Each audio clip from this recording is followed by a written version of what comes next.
Al-Hilal are trying to sign two Premier League forwards at once, Ollie Watkins and Gabriel Martinelli, and as we know from last week's episode, they probably can't as things stand. Saudi clubs can register 10 foreign players, 10 out of a squad of 25.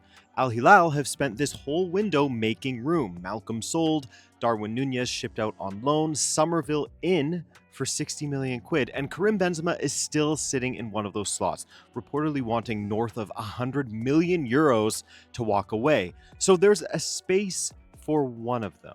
And then the date, which is the whole thing, right? The Premier League window shuts at 11 o'clock on the 1st of September. The Saudi window is open until the 12th of October. Arsenal and Villa are on a clock. Al-Hilal are not. Second part, and this one's on me. Last week I said I'd raise Watkins to 75% on any credible report. Benzema had agreed a settlement. That report turned up, and it says the settlement depends on Watkins signing first. So my condition can only fire after the thing it was meant to predict. That's a circle, not a falsifier. I wrote it badly. I'm rewriting it on camera, and 40 becomes 25. It's on me. It's on me. So on the scoreboard, 3 calls settled. Bouaddi to Manchester City. I had 85. It happened. Nobody is exploding with shock or surprise or celebrating there, as this has been coming since the World Cup, basically. Morera to Milan, that's 95% that I called. It happened, and again, everyone saw that one coming. Darwin Nunez to Trabzonspor, 75. Did not happen. So 7 resolved, 6 correct, 86%. Briar score 0.160, which, remember, the closer you get to 0, the better your percentage calls have been. So I am doing okay. But let's do Nunez properly, because it's the worst call I've made on this show. Prior of 0.563, meaningfully worse than flipping a coin. And I'll tell you why. The reporting had a loan agreed in principle, Al-Hilal subsidizing the wages. All true. What it never told me was why Al-Hilal wanted him gone, a registration slot. And once you know that, the destination stops mattering. Any exit clears it. Turkey was never the point. Oh, and why did Trabzonspor collapse? Money Al-Hilal reportedly still owed him that he refused to write off, which is kind of exactly the same problem which is now sitting between them and Karim Benzema. So it wasn't bad luck for me. I read the transfer and I didn't read the constraint. One more off the board. Martinez, last week I said if nothing concrete landed by the weekend, I'd drop to 25. Nothing landed. 25% for Debu leaving. There's a Tottenham link, but it's one outlet and no fee on it. And the only reason Spurs have a hole is that Juventus took Vicario because Villa bought Suzuki and blew up their own leverage. That mistake has gone around Europe and come back as Villa's only buyer. Right, Watkins. Everyone's got this as a fee story. Villa want more, Saudi will pay more, it lands in the end. It is not a fee story. It's a calendar story now, as we alluded to. Villa have knocked back a reported 38 million, then a reported 45, and they're expecting a 4th offer. Watkins has agreed personal terms apparently and told them that he wants to go, so why isn't it done yet? If Villa sell him on the 30th of August, they've got 48 hours to sign a 65 million pound striker they're already fighting Atletico for, Nicholas Jackson.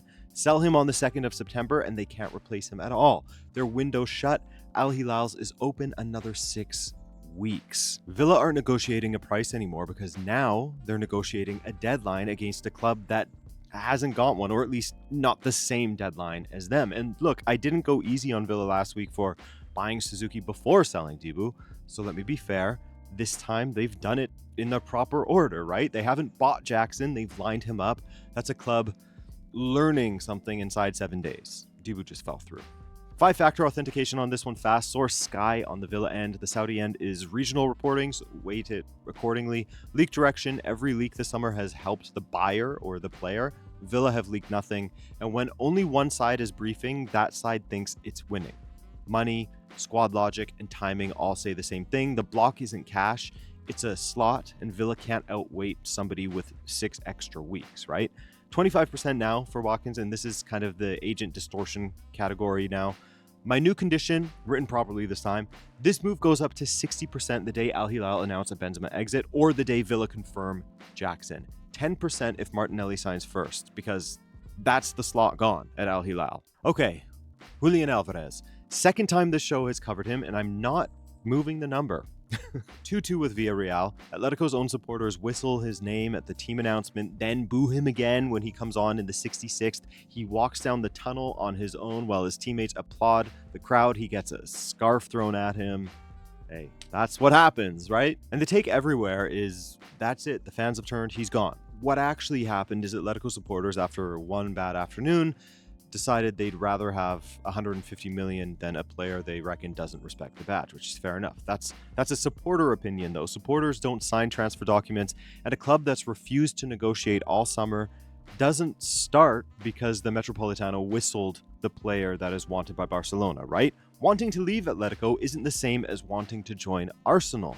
He wants Barcelona. Barcelona can't get near 150 million, apparently. Arsenal can, and he doesn't want to go there, to Arsenal, as far as we know and as things stand currently. So Arsenal's biggest task is changing a man's preferred country to live in. 8 days to change that from the time of recording.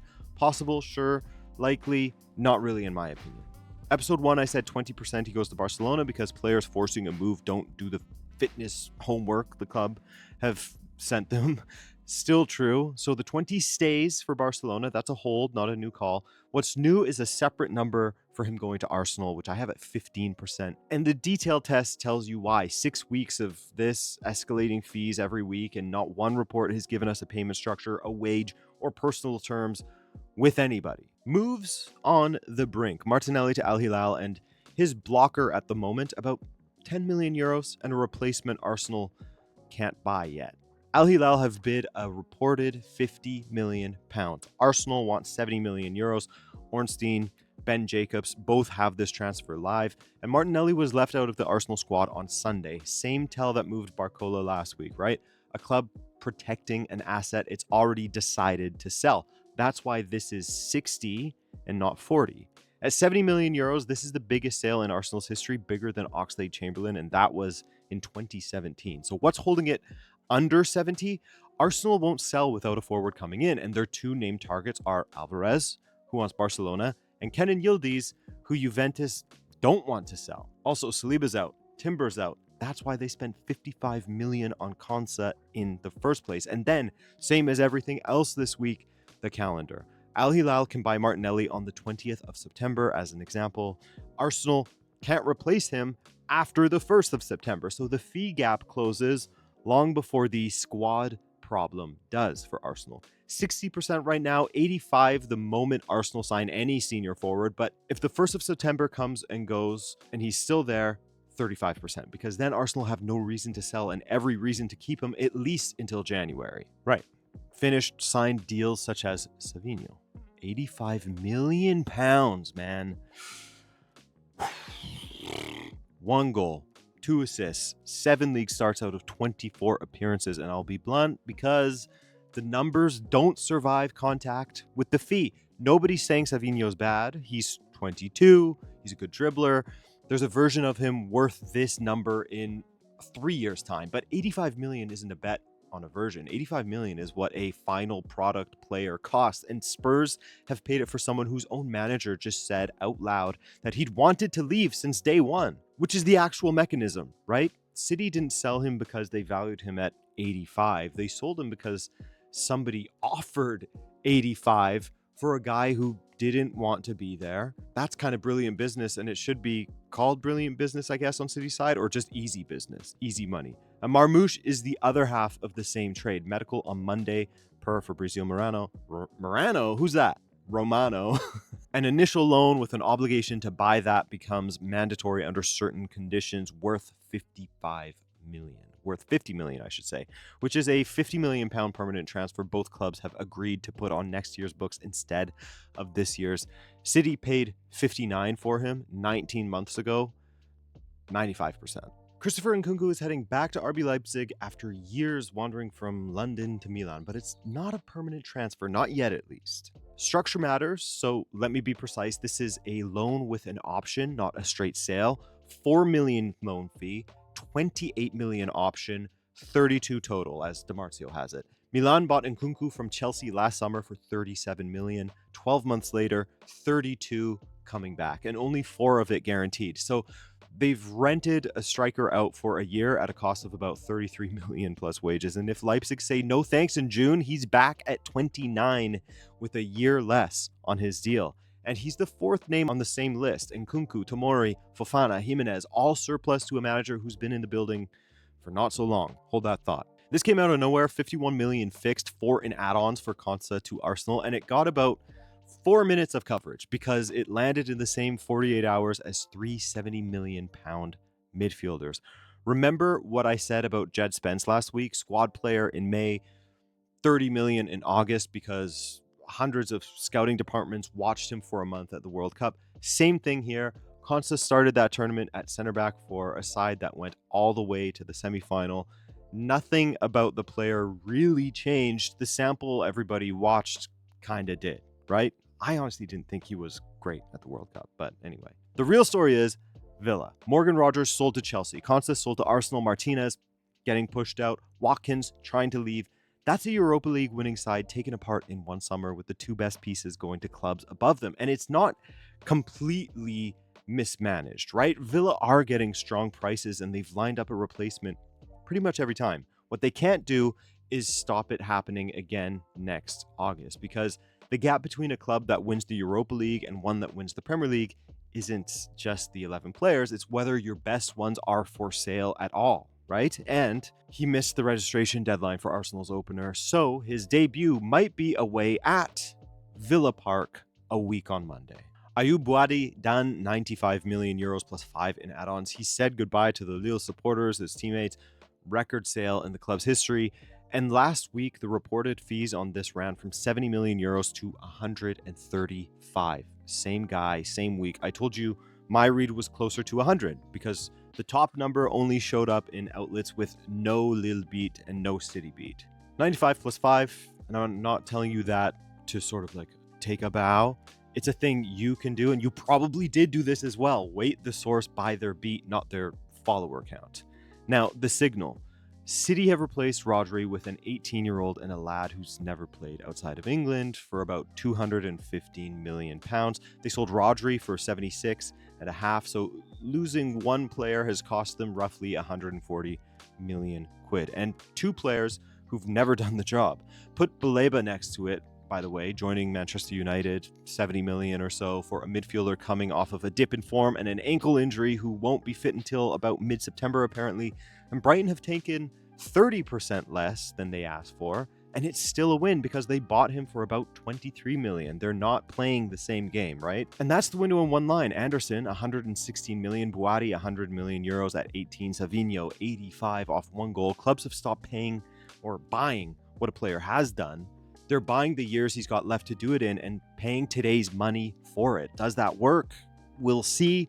The richest clubs in the world have decided 100 million on a 19-year-old is less risky than 100 million on a 28-year-old. And we're about 2 seasons from finding out whether that's wisdom or a bubble that can burst. Last thing, and last week I told you to watch something specific, the Raphael Leão fee. If Milan sell their best player for about 55 million in the same summer they paid over 70 for a striker and 50 for a wingback, the question kind of answers itself. So 7 days go by. Milan have reportedly cut the asking price from around 51 million pounds to around 38.